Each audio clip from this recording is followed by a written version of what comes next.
Hey everyone, welcome to the Cultivate Podcast with the Grove Church. Thank you so much for joining us.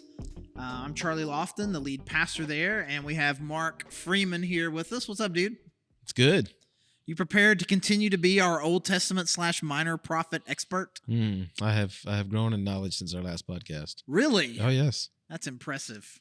Except maybe It just happens. Your head seems marginally larger. It's like it's just your brain is getting bigger. Hey, yeah. So Mark and I are on staff together at the Grove Church, and again, thank you so much for joining us, especially if you are new. Really glad that you have found us. And we are starting today a series where we're just kind of working our way through the minor prophets. And last week we kind of introed the idea just to kind of make sure we all understood what we meant when we said that we were going through the minor prophets. We talked about what makes a prophet a minor prophet versus a major one, which is at its core, length of the book, not quality of prophet. And that a prophet is someone who God gives a message to deliver to a certain group of people. And then we also talked a little bit about the history of Israel and the splitting of the kingdoms and those sorts of things to kind of help us put each one of these in a historical context. And so we're going to start, we're just going to take these in order. And so today we are starting with the prophet Hosea.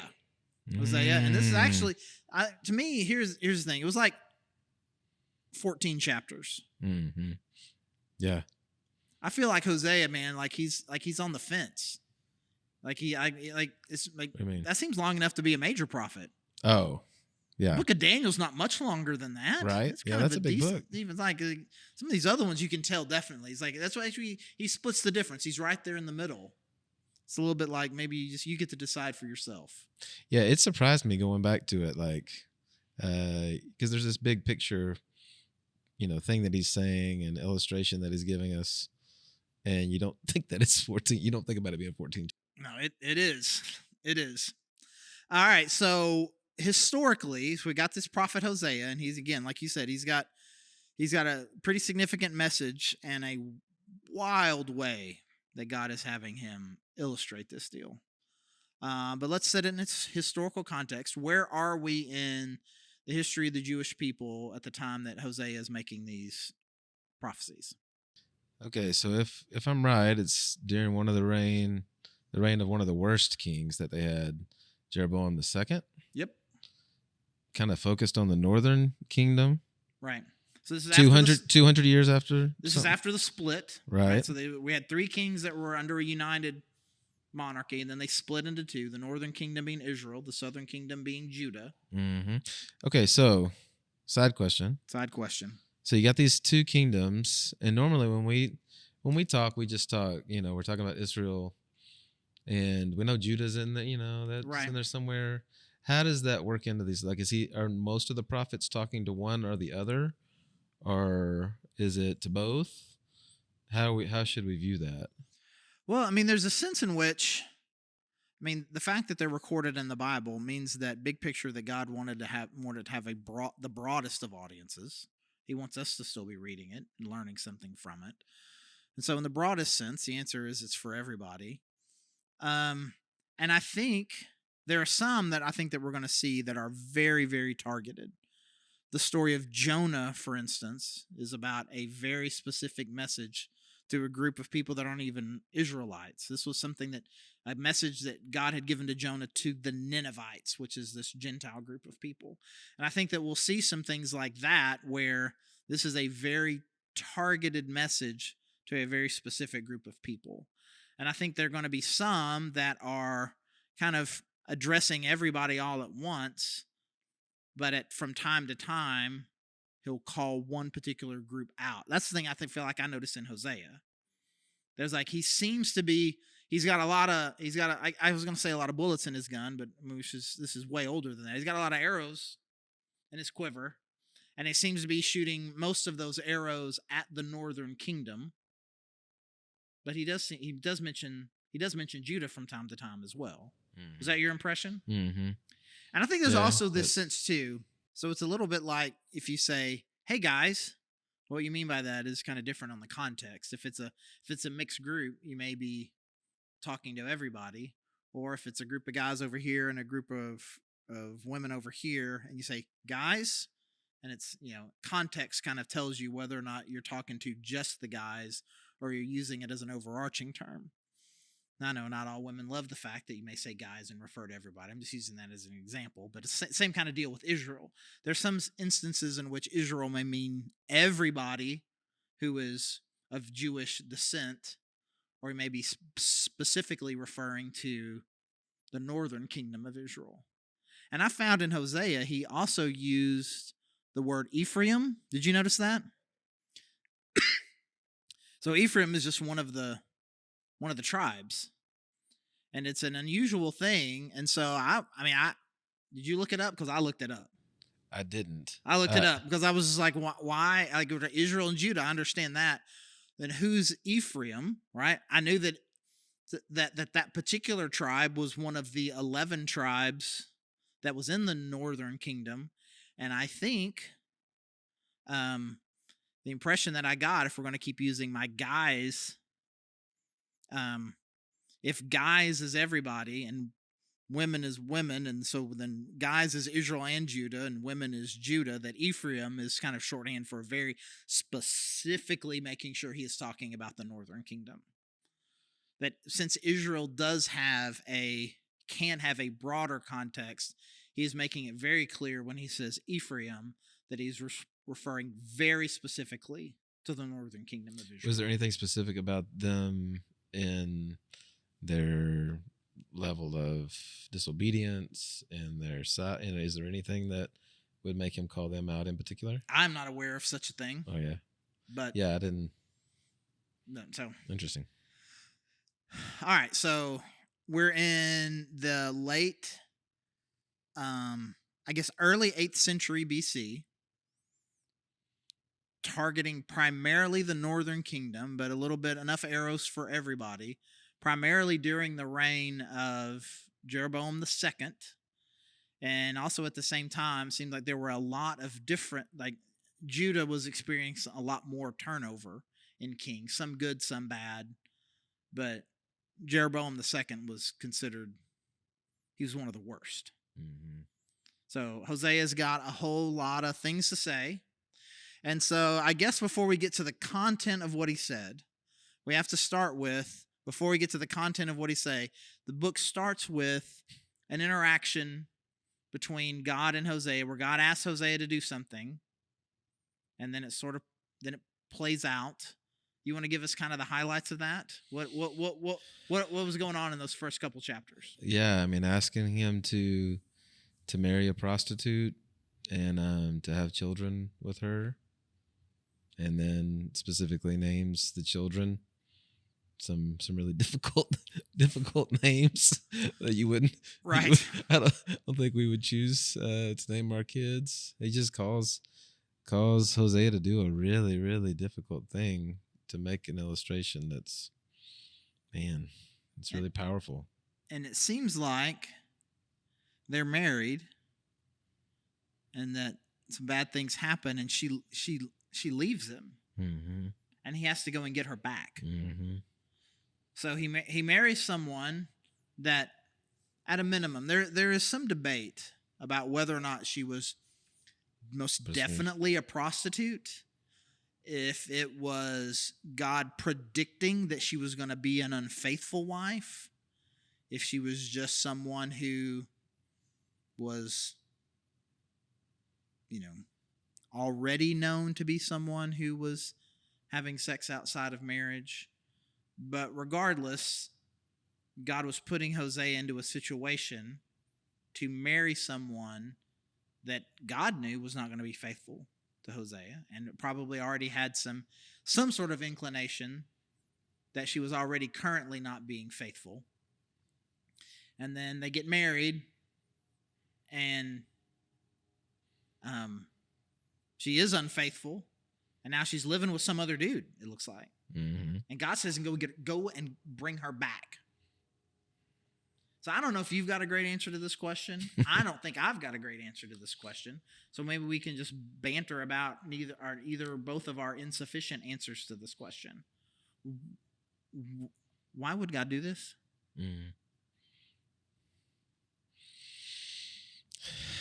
Yeah, I mean, putting myself in Hosea's shoes, I've always felt like, my goodness, man, that, and a lot of these prophets, I mean, the things that they were called to do, were just hard, difficult things for God to get his message across to Israel. Right. But I don't know that there's one that to me is more difficult than this.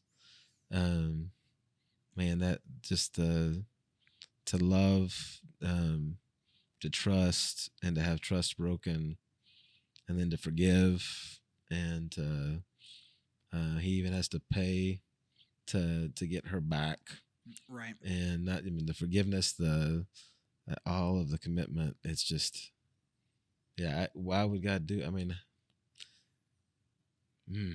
he wants to make his point. His point is very important. He's definitely making a point. Is a point that I feel like that could be told as well with a parable.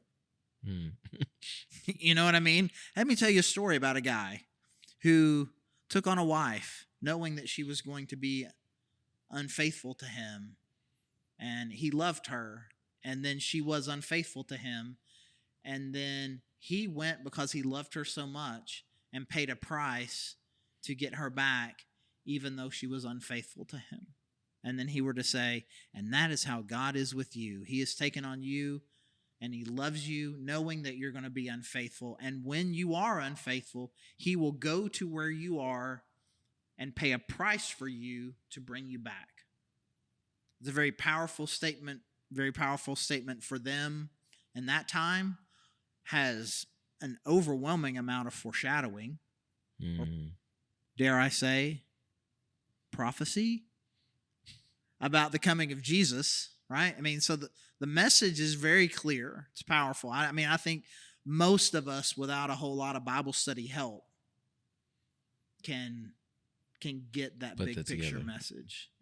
There's something about it, man, that he asked Hosea to do it, to live it out. I mean, that is driving the point home. Well, in Hosea's personal, the depths of understanding that he would have on the other side of this, right? You know, I think there is something about the messenger understanding it at those depths. It's not just a story. I experienced this.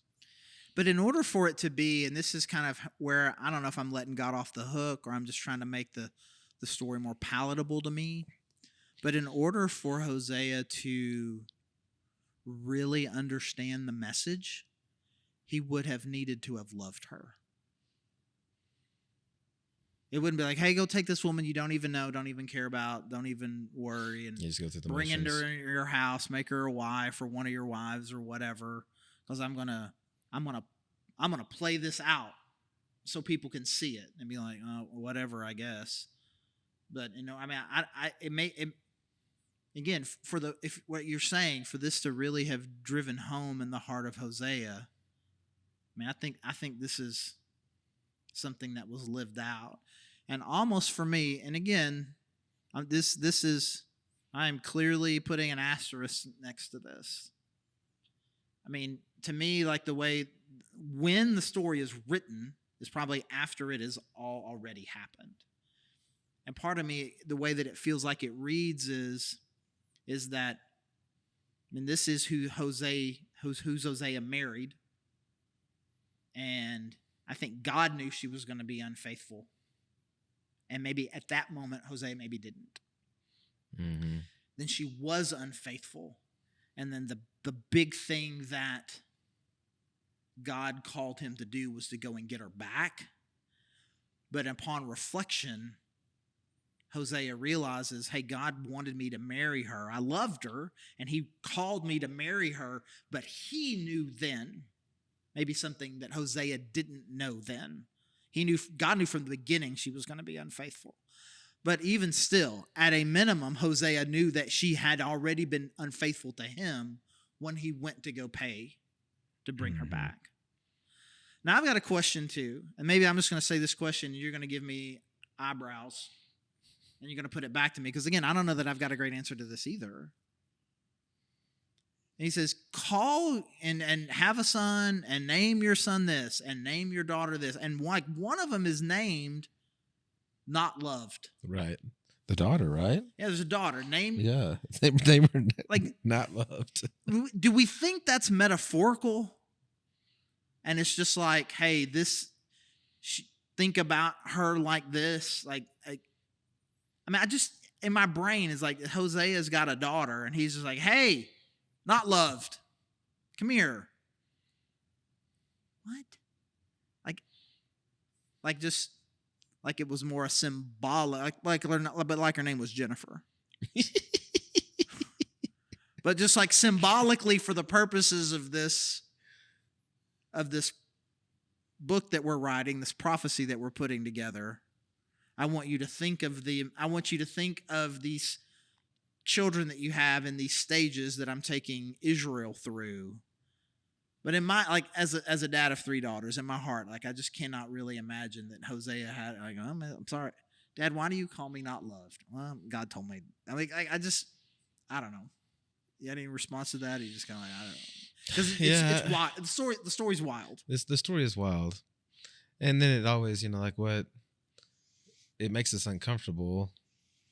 And so, like you said a minute ago, we start wanting to give God an out, but it makes it really difficult to pick which parts of this we think were real and which ones was he just making, it feels like this is the story.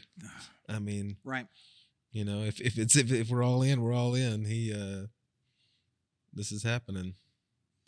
It is certainly shocking enough to make us slow down and really think about what's going on here. Mm-hmm. I mean, we could have just started with the prophecies and all the harsh things that God is telling Hosea to say to the people, and it would have had some impact.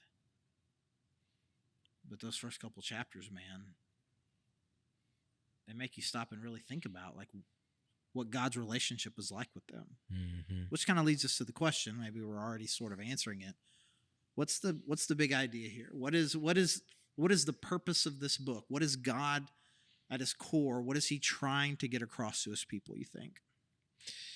I mean, I think, just like Hosea has this marriage relationship with Gomer, there is this covenant relationship between God and his people. And he loves them deeply, and he expects that return of love and allegiance and obedience, and they've gone and given his love to another, to idols, to other deities. And the covenant relationship is broken, and we get to see this is how God responds to that. This is how this loving God works. Yeah, so the foreign god that seems to have creeped in is called Baal, right? And Baal apparently, literally translated, means master. And there's an interesting point in there in Hosea where basically what God says is, you're no longer going to call me master, but we will have this love relationship again, which ends up being a play on words. Yeah, I saw that, but I didn't realize that background. So it's a play on words on it. It's like, you are confusing me for this foreign god, which I am not, and you're worshiping this foreign god, and this foreign god is named Master. But you're not going to call me Master anymore. You're going to call me Beloved, right?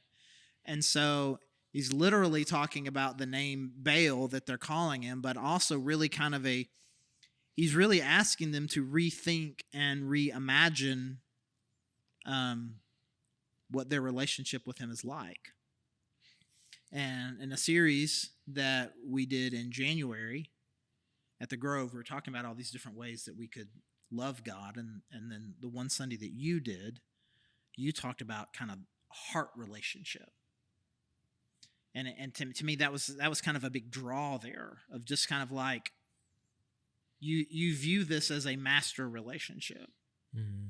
And it's not that there aren't elements of that. But I don't want you to think of it as yourself as like a rebellious servant. I want you to think of yourself as an adulterous spouse, which has a level of harshness to it, but it also has a level of heart in it, where God's like, you're not just not doing what I'm saying. You have broken my heart the way my man Hosea's heart has been broken. And so, as harsh as the book is, I think it's also really rather tender. What do you think? Yeah, I agree. And I was just going to throw out one of my kind of a bow on that thought. The Hosea 6:6 is one of my favorite verses from the book. That speaks to that, where he says, "I desire steadfast love, not sacrifice, the knowledge of God rather than burnt offerings." This picture of, that's what I want from you. You've missed what I want from you. This is who I am. I want you. I want your heart. And yes, that plays out in obedience and these other things, but it's not the burnt offerings minus the heart are pointless. Right. Yeah. So the Baal, the false god, the master, you sacrifice to him too. Mm-hmm. And so in some ways you think, man, I'm making sacrifices, but I call you by a different name. What difference does it make? You said you're missing the point. There's something different that I want from you. I had that verse down too as a key verse I wanted to talk about. And you go up just a few verses before it. I had this one too in verse 3. It says, "Let us acknowledge the Lord. Let us press on to acknowledge him. As surely as the sun rises, he will appear. He will come to us like the water rains, like the spring rains that water the earth." Again, that's not the way that a master talks to a servant. It's not the way a king talks to a subject. And it's not a way a God talks to his followers. Mm-hmm. I mean, none of them would describe themselves as the spring rains that water the earth. Like an embracing of God is, it's going to be full of refreshment and life and connection. And so, like I said, even in the strong words that God is telling Hosea to say, we see so much of this tenderness that God is wanting to have. And so I think you found it. I think chapter 6. That's kind of those are the verses. If people read Hosea, people who really like this book, those are a couple of the verses that they really connect with. Did you have any others that really jump out at you? I might save this for the end. The very last verse I think speaks to that this is still powerful for us today. Yeah, that this is evergreen in its power. It's not just it is to a specific people at a specific time, but it's not just stuck there. Right. Just that on that thought, I feel like when we talk about these prophets, there's a lot of hard words, a lot of promise of, God's judgment and accusation of you've sinned against him, you've messed up in this way or that way. And so a lot of the attention goes there. But man, on the backside of each one of these, and Hosea is a great example, man, there's this huge message of hope and this tender heart of God. And the reality that it always feels like this tension between his holiness and what that means to be in covenant with a holy God. Right. And then also his, but then a lot of times it's easy to focus so much on that you miss that his love is huge. Right. And in the midst of his judgment, there's also this grace and mercy. It's just, but it gets missed so much, Yeah, I think one of the challenges, one of the struggles that we have with books like this that have such a strong, for lack of a better phrase, such a strong judgment message to them. When we understand that God is a very merciful God and the sacrifice of Jesus, and we think about God very often in terms of just being full of mercy, full of grace. And then we read books like this, and they sometimes can feel off-putting or harsh. But really, the cycle is the same. But because who Hosea is talking to here is a group of people who are currently in active rebellion against God. And there's two things that he is desperately trying to communicate to a group of people who are in active rebellion against him. Don't. Mm-hmm. I love you. And sometimes when we're on the other end of that, having experienced that grace and mercy from God, and we're kind of on the other end of that, having already understood, I know don't. I know I'm not supposed to, and I know that God loves me, and then I read this book, and it feels like that from where I currently am, reconciled to God, that God is giving me this message. When you're not in the active rebellion stage anymore. And so I think for a lot of us, books like this should be a refreshing reminder of where I used to be. Mm-hmm. And I think recognizing the context, I mean, like, if you are a devoted follower of Jesus Christ, you are not where the Northern Kingdom was in the early 8th century BC. Mm. Active idol worship, active rebellion, active sin in every possible way, complete ignoring of God and anything that he wants. If you are in that season, I'm glad you're reading Hosea, because stop mm-hmm. and know that God loves you. There's another verse, because I want to get to the part where we kind of talk about the big picture. But before we get to that, skip up a little bit. I like this in chapter 4, verse 6. And God says this: "My people are destroyed from lack of knowledge. Because you have rejected knowledge, I have rejected you as my priests." Again, referencing a series that we did in January about all the different ways that God wants to connect with us. There's so much heart in here. There's a lot of description of active disobedience. But then there's also this description of, you know how you got here? Because you didn't know. Like you were just wrong about who I am. Mm. You have wrongly described me. You have wrongly understood me. Because you have wrongly understood me, you have broken my heart and are in disobedience. And just kind of the interweaving connectedness of those three things, of a heart love for God, an active obedience, and a genuine thirst and desire for knowledge about who he is. Mm. I think you get a weaving of all three of those things. It's not, again, we see it as like God doesn't like it when you sin.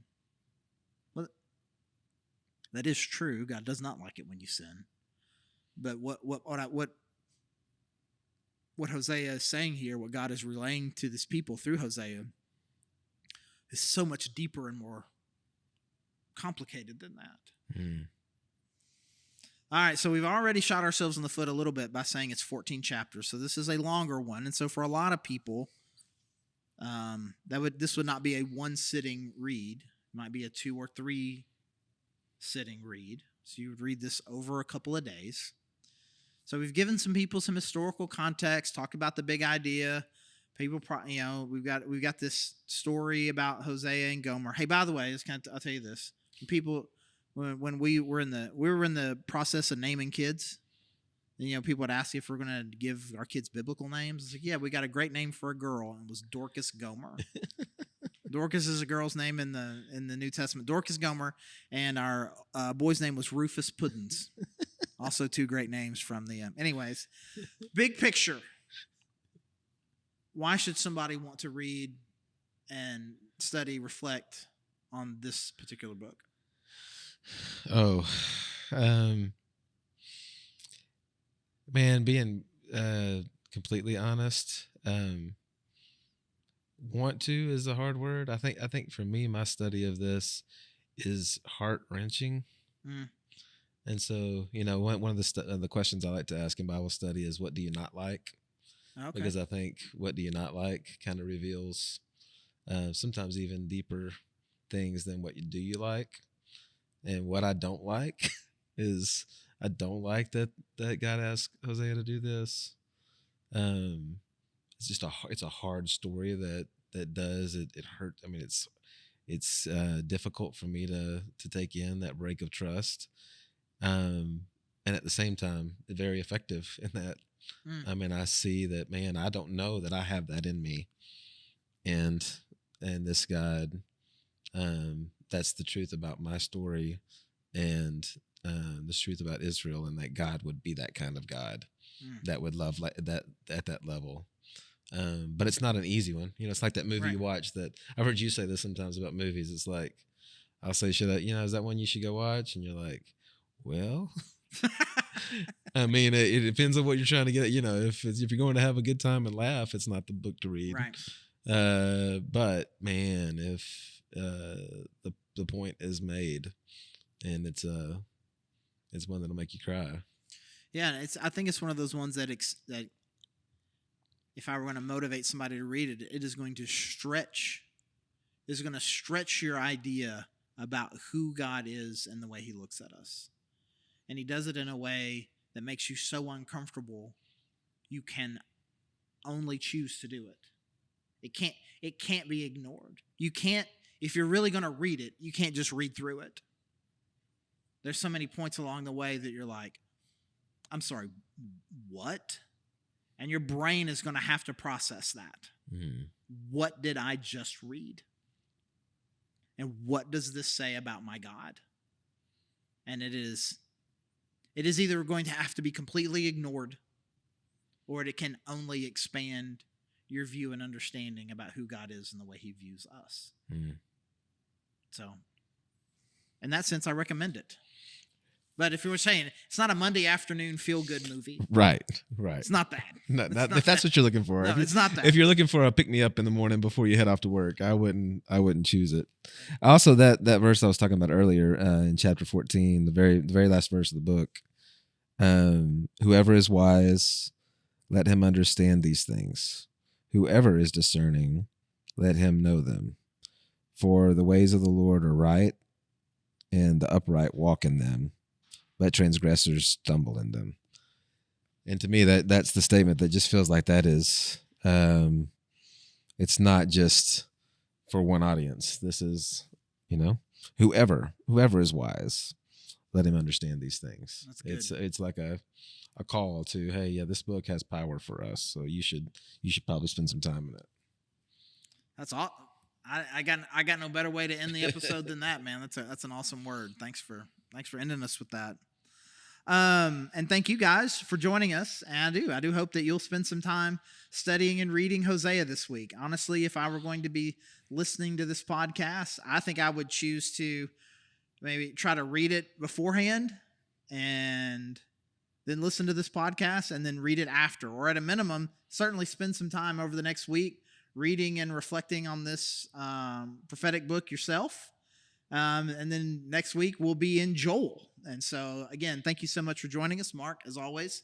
Thank you for being here on the podcast, and hope that if you're not connected at the Grove Church, that you would take that step, whether you're in town or out of town, and you can join us in person or you want to join us online. Either way, we would love to get to know you and connect with you. And you can find us at thegrovechurch.org/connect.